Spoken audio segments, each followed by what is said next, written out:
Donc bonjour, bienvenue à tous. Aujourd'hui, je reçois Hélène Banoun, scientifique, spécialiste, elle va nous parler de la dermatose nodulaire contagieuse et des vaccins. Donc je vous laisse la parole, Hélène, pour vous présenter sur votre carrière, les recherches que vous avez faites et les enseignements que vous avez pu en tirer de cette maladie-là et des vaccins, de la pertinence des vaccins. Alors moi, donc, je suis pharmacien biologiste de formation. Ça veut dire que j'ai travaillé dans les laboratoires d'analyse médicale. Mais auparavant, j'ai fait un peu de recherche à l'INSERM en pharmacologie moléculaire anticancéreuse. Alors, j'ai arrêté il y a longtemps.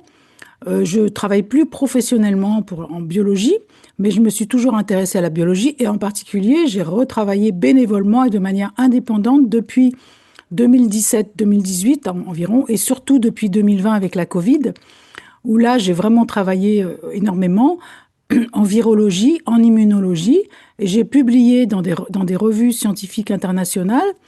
Et maintenant, on m'envoie très souvent des articles à analyser, à expertiser, enfin, à donner mon avis pour savoir si on doit les publier. Voilà. Donc, je suis un peu reconnue quand même dans le domaine virologie, immunologie. Alors, évidemment, j'ai travaillé sur les maladies humaines, mais aussi j'ai travaillé puisque j'ai beaucoup travaillé sur les vaccins ARN contre la Covid, j'ai travaillé aussi sur les vaccins ARN contre la grippe aviaire des canards, puisque c'était la même formulation. Et aussi, lorsqu'en juillet 2025, j'ai entendu parler de la détresse des éleveurs qui n'arrivaient pas à avoir un dialogue avec le gouvernement, mais je me suis intéressée à la dermatose nodulaire, puisque c'est aussi un virus, donc voilà, c'est un peu dans mon domaine de compétences. Et donc, j'ai abordé les aspects scientifiques, mais aussi économiques. J'ai compris qu'il y avait un grand rôle de l'économie, voilà. Et voilà, donc ce que c'était la maladie, comment elle se transmettait, les traitements, les vaccins, tous les problèmes de diagnostic, ça c'est un peu mon domaine aussi en tant que pharmacien biologiste, voilà. Alors j'ai pas publié je suis ni vétérinaire ni officiellement experte, j'ai pas publié dans des revues internationales scientifiques, mais j'ai fait des analyses de la littérature scientifique et donc pour ça, je suis qualifiée puisque j'ai déjà publié, voilà. Donc c'est vrai qu'on ne va pas m'inviter dans une réunion officielle au Sénat en tant qu'experte puisque je ne suis pas reconnue, mais voilà, j'ai quand même une petite compétence, voilà. Et donc là, la première question qui me vient à l'esprit, parce que on voit les gens se diviser, même à l'intérieur des propres structures syndicales ou autres, entre on va dire, les anti-vaccins et les pro-vaccins. Alors, moi, je suis pas spécialiste, je suis agriculteur, je m'intéresse à la politique agricole, mais j'ai cru comprendre, mais je suis pas connaisseur, qu'il n'y avait pas de vaccin ARN messager dans le vaccin pour la dermatose modulaire. Les vaches qui sont vaccinées actuellement, qui ont été vaccinés à l'île de la Réunion, qui ont été vaccinés dans les Balkans, moi, j'ai pas vu qu'il y avait d'ARN, mais je suis pas spécialiste.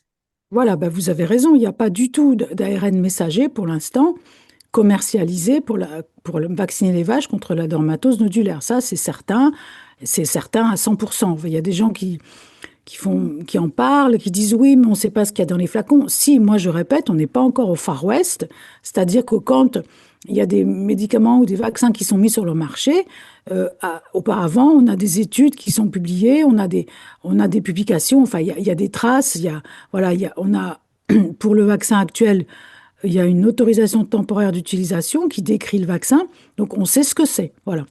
Il n'y a pas d'ARN. Alors, il y a toujours la volonté des industriels de rentabiliser les usines d'ARN qu'ils ont mises en place pour la Covid et donc de fabriquer des vaccins ARN pour les animaux.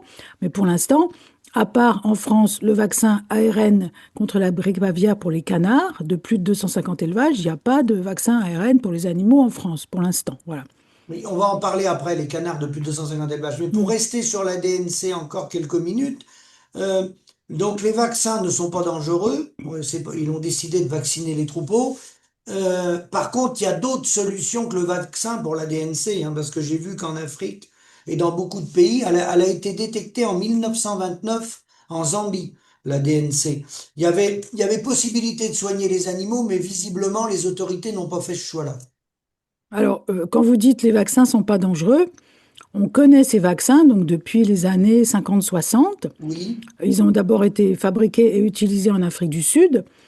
euh, il y a il y a les résultats des campagnes de vaccination, il y a des essais qui ont été faits avec le vaccin OBP, donc qui avait d'abord été utilisé en France, qui venait de la banque de vaccins de l'UE en juillet 2025. Et ensuite, l'État a commandé à Merck, qui fabrique ça aux Pays-Bas, et a donné une autorisation temporaire d'urgence. Alors, le problème, pardon, d'utilisation, autorisation temporaire d'utilisation, le problème que j'ai mis en évidence, c'est que cette ATU, elle a été donnée certainement en étudiant les campagnes précédentes et les essais précédents. Mais sur l'ATU, on voit que le vaccin n'est pas au même dosage. C'est-à-dire que dans une dose de vaccin, pour une vache ou un veau, on ne sait pas exactement combien de virus et il peut y en avoir beaucoup plus que ce qu'il y a eu dans les campagnes précédentes et dans les essais en laboratoire. Donc, on ne peut pas dire qu'il n'est pas dangereux parce que, bon, il y a beaucoup de remontées de terrain des éleveurs qui voient des effets indésirables graves et fréquents selon les troupeaux. Il y a des troupeaux où il n'y a rien, puis il y en a d'autres, c'est vraiment très grave. Donc, il y a un problème avec ce vaccin de dosage, voilà. Ça, je le dis, je le répète. Ah oui, d'accord. Donc, on ne peut pas dire que c'est pas dangereux, quoi. On ne D'accord, sait pas parce que... c'est la raison pour laquelle j'ai des éleveurs qui me disent il y a des réactions au vaccin. C'est ça les Voilà. retours qu'on a eus. Ça, c'est marqué sur les notices, et puis c'est connu depuis longtemps, mais par exemple, avec le vaccin OBP ou le vaccin Merck ancien, c'est-à-dire qui était dosé à 10 000 unités par dose, 10 000 unités de virus, ben, il y avait des faibles pourcentages d'effets indésirables, puis pas très graves, des petites baisses de lait, peut-être que petits nodules. Voilà, moi, j'ai des retours d'éleveurs qui ont vacciné en Savoie ou au début de la campagne de vaccination, qui ont juste remarqué une petite baisse de lait pendant quelques jours. Voilà. Ça, c'est les effets qu'on a l'habitude de voir. Mais Oui. avec des dosages plus importants, voilà, c'est peut-être pas le cas. Alors, vous avez parlé des traitements. Donc, j'ai fait un article sur Bon Sens qui recense les traitements qu'il y a dans la littérature, c'est-à-dire j'ai regardé dans les publications scientifiques comment on faisait ailleurs qu'en Europe. Et donc, parce qu'il y a des pays, le virus, il est répandu en Afrique, en Inde, en Asie, Oui. jusqu'au Japon. Donc, il y a des traitements classiques. Alors, évidemment, le gouvernement dit qu'il n'y a pas de traitement. Parce que qu'est-ce qu'il veut dire quand il dit ça? Il veut dire qu'il n'y a pas de traitement spécifique. On vous dit dans le rapport de l'OPEX du 15 janvier, il n'y a pas de traitement car c'est un virus. Alors voilà, pour l'État, c'est comme pour la Covid, un virus, comme on n'a pas un traitement spécifique, parce que le dogme de l'industrie pharmaceutique, c'est une maladie, un traitement, un virus, un traitement, un vaccin, une bactérie, un vaccin. Comme on n'a pas un traitement spécifique, eh ben on dit qu'il n'y a pas de traitement. Mais en fait, ça ne veut pas dire qu'il ne faut pas soigner les animaux. Et donc, dans les autres pays, on soigne les animaux. C'est ça. Alors, on soigne, on prévient les surinfections avec des antibiotiques, on leur donne des analgésiques s'ils souffrent, des anti-inflammatoires s'ils ont de la fièvre. Et aussi, il y a des publications dans des revues de très haut niveau qui montrent que l'homéopathie, ça peut fonctionner, Oui. que les plantes en Inde, ça peut fonctionner, la propolis, donc des abeilles en C'est ça. nanoparticules, ça peut fonctionner en Égypte, ça a été testé, voilà. Donc, il y a pas de traitement spécifique, mais il y a moyen de soigner les animaux, voilà. Voilà. Mais la raison apparemment pour laquelle ils ont pris cette décision-là, c'est les 1 300 000 animaux qui sont exportés, principalement les broutards vers l'Italie, pas que l'Italie, hein. Le Maroc, la Turquie et tout ça, un peu la Grèce.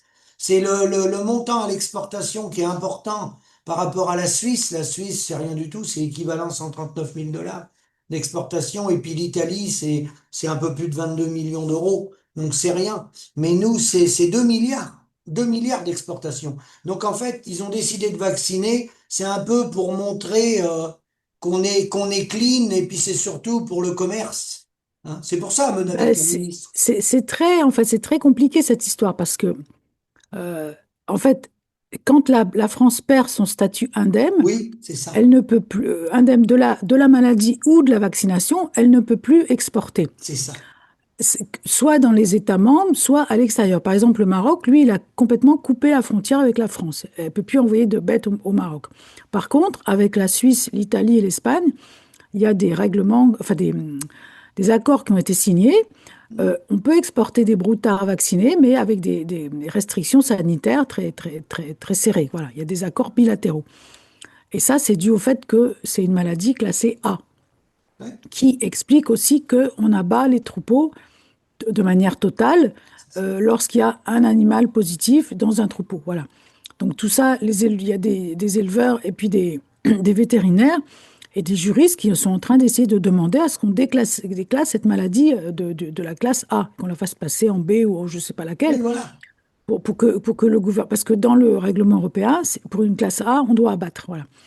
Et donc, le problème de cette vaccination, c'est que si on vaccine tout le cheptel français, par exemple, en Oui, préventif, oui, avant que le virus soit arrivé, ce qui serait la meilleure solution de vacciner en hiver, avant que le virus arrive au printemps, oui, pardon, que les insectes n'arrivent au printemps pour qu'ils diffusent le virus. voilà. Le problème, c'est que toute la France serait passée en statut, ne serait plus indemne, voilà. Ah oui, Mais parce que au niveau européen, le statut indemne, c'est par zone, vacciné ou non vacciné, mais au niveau international, c'est-à-dire par exemple avec le Maroc, c'est par pays. Du moment qu'il y a une vache vaccinée en France, bah, elle perd le statut indemne pour l'international. Mais comme vous avez dit, le gros des exportations, c'est quand même l'Italie, oui. l'Espagne, la Suisse, voilà. Donc c'est surtout l'Italie, quoi. Donc il y a des accords qui ont été passés, voilà. Et c'est très compliqué cette histoire-là, voilà. Parce que si vous commencez à vacciner dans un département, bah, il perd son statut indemne, donc c'est plus compliqué pour exporter les broutards. Il y a beaucoup d'aspects économiques qui sont en jeu cette histoire sanitaire qu'on voit très bien transparaître dans le rapport de l'OPEX du 15 janvier dernier, là, le- le- la vidéo et le rapport papier du Sénat, voilà. Il est probable que s'il avait mis les premiers élevages sous cloche en mettant un périmètre qu'on avait soigné les animaux, on aurait peut-être pu contenir la maladie. Je dis peut-être, hein, parce que c'est Alors, plus facile de critiquer que de... voilà, moi j'ai relevé des incohérences dans ce rapport de l'OPEX. Par exemple, ils nous disent, voilà, quand il y a un troupeau qui est suspect, c'est-à-dire ils n'ont pas encore trouvé de positif, mais ils suspectent, eh bien, ils confinent le troupeau pendant 28 jours. Oui, Mais du coup, quand il y a un animal qui est positif, ils abattent tout. Mais pourquoi ils ne feraient pas la même chose? S'ils considèrent qu'on confine le troupeau pendant 28 jours, si c'est suspect, ça veut dire qu'on suppose qu'en confinant le troupeau, ben, on ne va pas diffuser le virus s'il y en a. ben non, Sinon, il faudrait abattre tout de suite les troupeaux suspects. ben oui, C'est pas ce qu'ils font. C'est pas ce qu'ils font. Par contre, dès qu'il y a un animal positif, ils abattent tout le troupeau. Donc il y a quand même une disproportion là, je oui, trouve. On pourrait demander, comme vous le dites, que on confine les troupeaux à l'intérieur avec des insecticides, qu'on les surveille tous les jours lorsque c'est suspect, ou même quand il y a un animal positif. Bon, l'animal malade, on l'isole évidemment, on le laisse pas avec le troupeau. Mais voilà, ça pourrait être une proposition, je crois, qui avait été faite dans les oui, oui, propositions des syndicats, voilà, au oui, oui, gouvernement, oui, et oui, qui oui, le ben, gouvernement a refusé. ce qui a fait très mal, c'est le fait qu'il la classe en A, parce qu'en fait, c'est pas contagieux à l'homme, la viande est consommable. Le fait qu'elle ait été classée en catégorie A, en fait, c'est ça qui a fait très mal. Et elle est classée en catégorie A pour des raisons économiques, Ah justement oui, pour cette histoire. Parce que au niveau, comme vous dites, du danger pour l'animal, alors on nous dit, on risque de perdre 10% du cheptel français par mortalité. Mais ça, ce chiffre, on ne sait pas d'où il sort. Quand on regarde ce qui s'est passé à La Réunion, la mortalité, c'était 1 pour 1000. Là, en France, on n'arrive pas à avoir le nombre officiel de vaches, de bovins qui sont morts de la maladie et pas de l'abattage. D'après les éleveurs, ça serait entre 1 et 3. Donc 1 et 3 très sur peu. 1,1 ou 2 millions de bovins, c'est pas 10%, quoi. Il en Voilà. meurt de crise cardiaque plus que ça tous les jours. Voilà. Par contre, c'est vrai qu'en Sardaigne, j'ai regardé les chiffres officiels, c'était plus dangereux, puisque d'après les chiffres officiels, je crois qu'il y a eu 3700 à peu près bovins abattus, donc des troupeaux contaminés, et il y en aurait eu euh, à peu près 180 qui seraient morts du virus, ce qu'ils mettent voilà. Donc déjà, ça fait pas 10%, hein, ça fait moins. Et puis, c'est pas le même cheptel. Il est peut-être pas dans le même état de santé que le cheptel français. C'est pas la même race. Il faut dire que c'est très différent. La morbidité, c'est-à-dire le taux de maladie dans un cheptel, et la mortalité, c'est très différent selon les races. Par C'est ça. exemple, en Italie, ils ont fait des tests sur des buffles méditerranéens, donc c'est des bovins. Ils ont fait des tests en laboratoire, ils leur ont injecté des tonnes de virus et ça ne les rend pas malades. Ils ne retrouvent pas de virus. Le virus ne se multiplie pas chez ces bovins-là. Donc ça dépend vraiment des races. Et les races rustiques sont beaucoup plus résistantes. Les races laitières, apparemment, sont plus sensibles. Mais voilà, mais justement, il aurait fallu étudier ça sur les races françaises, sur le cheptel français. On ne l'a pas fait, on a juste abattu, donc on ne sait pas en fait, on ne sait pas. Donc là, ce qu'on peut souhaiter, c'est un changement de cap des autorités qui la classent plus en A et qu'on arrête le massacre, parce que là, on brise la vie de toute une vie de plusieurs générations, pas d'un éleveur, de plusieurs générations. Oui, on brise la vie des éleveurs, on supprime des races qui ont été sélectionnées, Ah voilà. oui. Et donc, aussi, il faudrait tenir compte de la vaccination. Parce que je rappelle que dans le règlement européen de 2023, il y a une dérogation à l'abattage total lorsque les animaux sont vaccinés.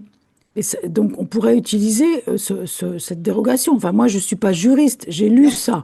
Alors, peut-être qu'on va me dire d'un point de vue juridique, c'est pas valable, mais moi, en première lecture, comme ça, je me dis pourquoi ne pas utiliser ça. D'autant plus que lorsque les animaux sont vaccinés, ou alors qui sont dans une zone où il y a eu le virus, bah, s'ils sont pas morts, s'ils sont guéris, ils sont immunisés. Hmm. Donc, on va abattre des animaux immunisés qui représentent un rempart contre la circulation du virus, surtout s'ils sont immunisés par la maladie naturelle. Bien sûr. La maladie naturelle, elle donne une immunité à vie. Donc, ces animaux immunisés par l'immunité naturelle, ce sont des remparts contre la circulation des virus et on les abat. C'est stupide. Bon, la vaccination, elle n'empêche pas la circulation du virus. Hmm. Voilà. Donc déjà, je voudrais juste revenir sur une autre incohérence que j'entends dans le rapport de l'OPEX et puis ailleurs. On nous dit on veut éradiquer le... C'est pas très clair si on Le veut cheptel éradiquer le français. virus, non, le virus ou la maladie, voilà. Mais on vous dit en même temps que la vaccination n'empêche pas le virus de circuler. Donc avec la vaccination, on n'éradique pas le virus, on éradique la maladie. Mais ça veut dire quoi? Ça veut rien dire, puisque le virus est toujours là. Si vous avez un animal qui n'est pas vacciné ou mal vacciné, ben, il va faire la maladie. Non, donc on va éradiquer ni le virus ni la maladie.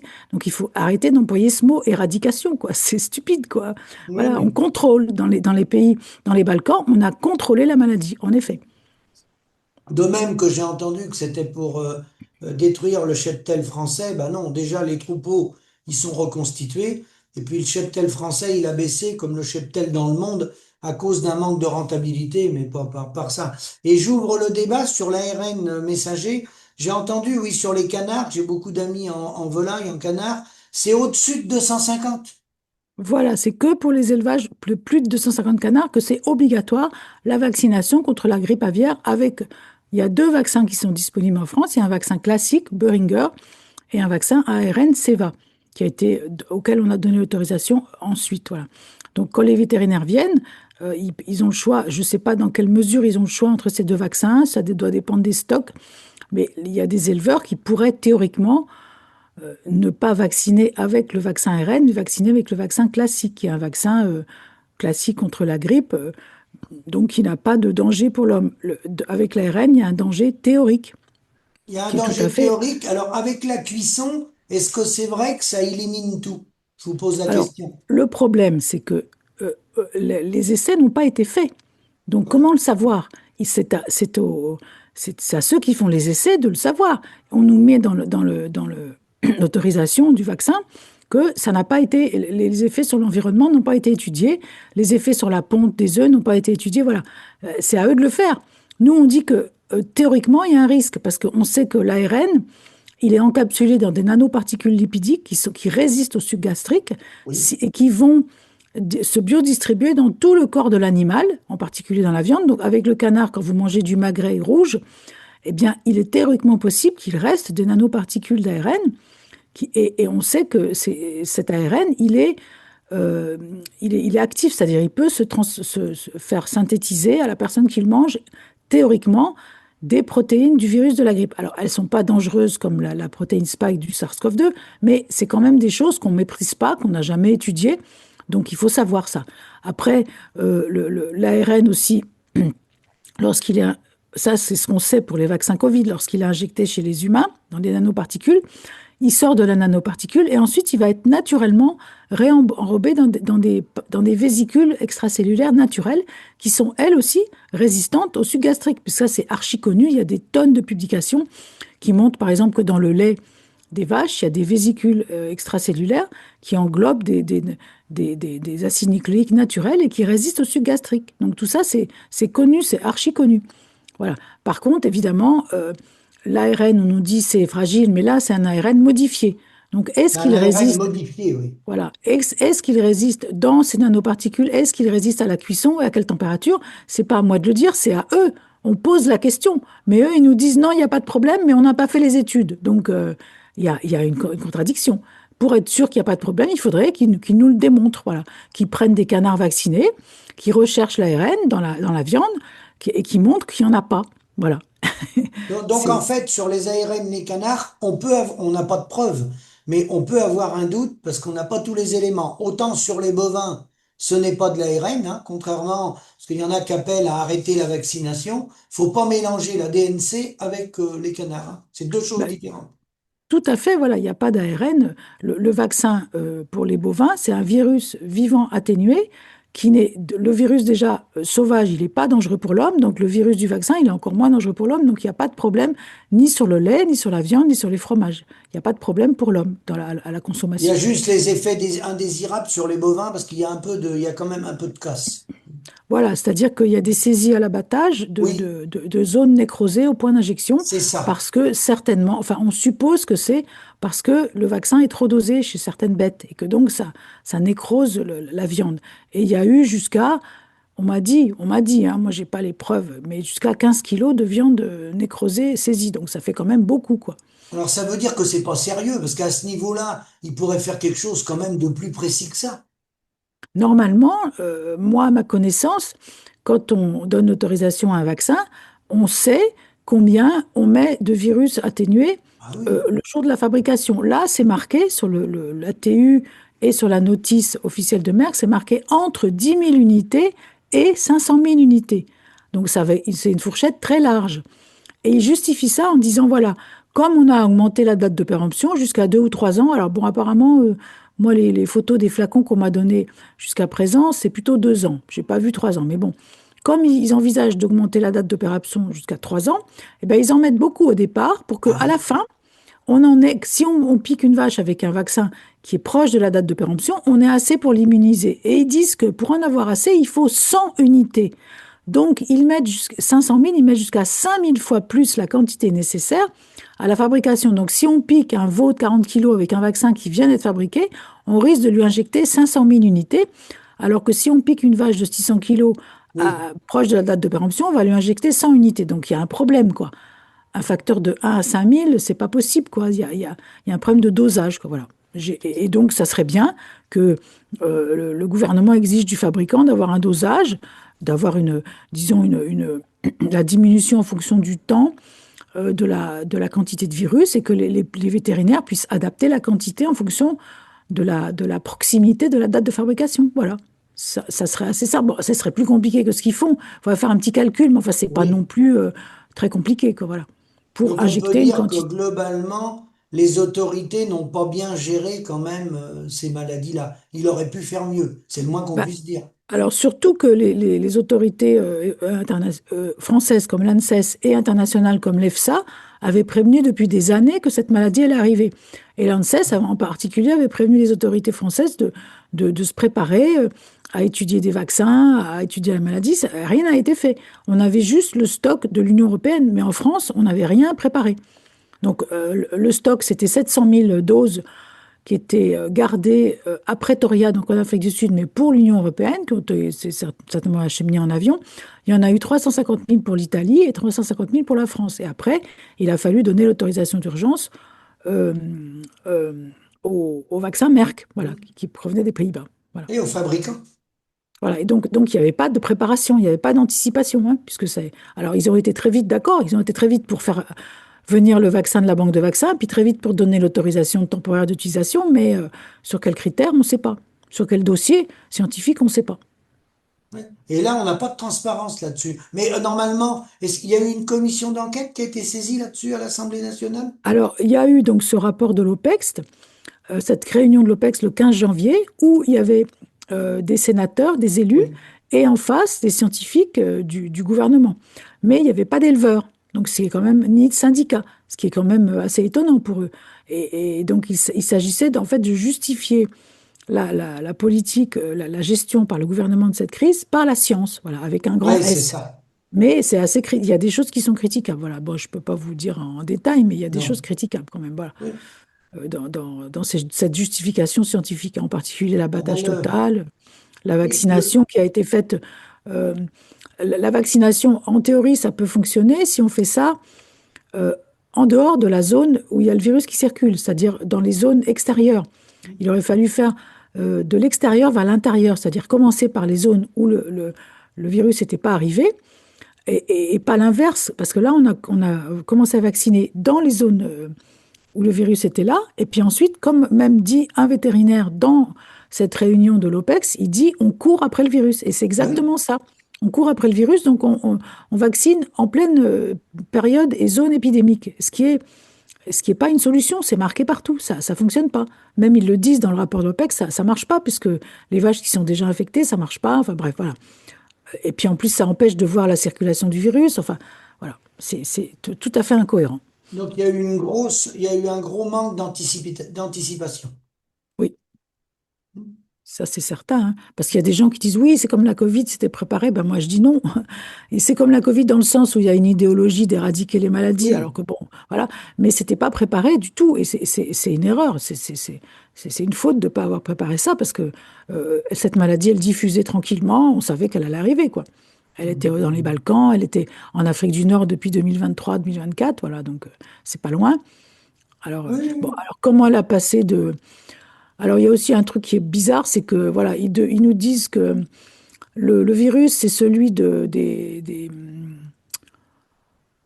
Balkans, et puis, en fait, moi, j'ai trouvé dans des publications scientifiques que ce type de virus, c'était plutôt celui, enfin, aussi celui d'Afrique, alors donc on ne sait pas trop ce que c'est, et ils annonçaient dans les CNOPSAV, donc les conférences entre spécialistes, qu'ils allaient comparer la séquence du virus Oui. avec le virus qui est en Afrique du Nord. Mais on l'a toujours pas, ça. On est au mois de février 2026 et depuis juillet, alors pourquoi ils l'ont pas fait? Est-ce que c'est des histoires politiques? Ils n'arrivent pas à récupérer la souche en Afrique du Nord? Mais ça serait bien de comprendre parce que comprendre comment ce virus est arrivé, est-ce qu'il a traversé c'est quand même pas tout près, la Tunisie de la Sardaigne. Alors c'est près de la Sicile, mais Oui, c'est oui, la mais Sardaigne, c'est c'est plus. les transports d'animaux qu'on fait ça. Voilà, voilà. Alors est-ce qu'il y a des transports d'animaux entre la Tunisie et la Sardaigne? Bah Voilà. oui, de toute façon, le transport d'animaux, il est international. Voilà. Alors ils nous disent ça dans le rapport de l'OPEX que c'est les transports d'animaux illégaux. Et ils disent, Ah ils ben ont l'air de ça, savoir exactement, ils ont l'air de savoir, mais ils veulent pas le dire comment c'est arrivé en France. Ils ont vraiment l'air de savoir, mais ils ont l'air de cacher quelque chose. Voilà. Ils savent. Voilà. alors est-ce que vous auriez un mot de conclusion? Ben voilà, le mot de conclusion, c'est il faut ouvrir le dialogue. Moi, je travaille pour essayer de comprendre et de donner des infos scientifiques aux éleveurs. Oui. Tout ce que je fais, c'est public, hein, c'est utilisable. Mais une fois qu'on l'a bien compris, hein, parce qu'il circule des documents qui s'appuient sur mes travaux, mais que les personnes qui ont rédigé n'ont pas bien compris et ça devient incohérent. Voilà. Donc il faut quand même, moi je suis prête à collaborer aux gens qui veulent comprendre et donc avec les avocats qui veulent demander justement le déclassement de cette maladie. Oui. Voilà, il y a des vétérinaires qui le demandent aussi. Donc il faut ouvrir le dialogue, quoi, parce qu'ils parlent beaucoup de dialogue, mais le dialogue, c'est juste des gaz lacrymogènes, quoi. Donc Oui, oui, ben, j'ai vu qu'il circulait voilà, des quoi. fois des documents. Si on voulait, de toute façon, quand on donne de l'information, si on voulait, on pourrait déposer plainte, pas tous les jours, mais au moins toutes les semaines. Bon, voilà, c'est le problème des réseaux, hein, la diffamation. Non, non, mais là, c'est pas de la diffamation, c'est juste que c'est des C'est gens qui ont plutôt des propos erronés que vous concernant, voilà, quoi. qui ont mal compris ce que j'ai dit au niveau biologique, voilà. C'est ça. Et je pense que ça, si les éleveurs utilisent ça pour demander qu'on vaccine pas leurs bêtes, bah, ça va pas marcher parce que c'est incohérent, voilà. Donc Oui, ça je va l'ai plutôt les vu. desservir que les aider, voilà, c'est tout. Moi, je dis juste ça pour eux, parce que après, moi, tout ce que j'ai publié, c'est public, donc on peut toujours dire que Oui. Hélène Bannon, elle a dit ça, mais voilà, c'est public, Ah. donc Après, c'est le mon avis. problème, quand on publie des fois des choses, faut pas les sortir de leur contexte. Voilà. Non, puis il faut bien comprendre, parce que la Ah biologie, bah c'est oui, compliqué, c'est complexe, la biologie, voilà. Et c'est pas très. noir ou blanc, oui, oui ou non. Voilà, par exemple, moi, on traite d'antivax, bah, je dis, dans les conditions économiques actuelles de la France, la vaccination, c'est pas une mauvaise solution, mais il faut le faire bien, avec un vaccin dont on connaît le dosage, et puis peut-être pas dans les périodes épidémiques et dans les zones où le virus circule, voilà. Oui, il faut le raisonner. Voilà. Faut le raisonner. Après, dans Ouais. l'idéal, ça serait de soigner les animaux, puis de voir ce que Ah ça oui, donne. oui. Ah bah sur la DMC, Mais, on peut soigner les animaux, hein. mais Il aurait les dû faire éleveurs sont des pas, essais. voilà, les éleveurs sont pas tous prêts à ça. Il y en a qui réclament la vaccination, d'accord, mais dans de bonnes conditions, voilà. C'est ça. Écoutez, je vous remercie beaucoup. Et puis je vous dis à une prochaine fois si vous souhaitez passer des informations aux éleveurs qui des fois se posent beaucoup de questions. Et comme il se dit beaucoup de choses, ben, on essaye d'apporter apporter votre science.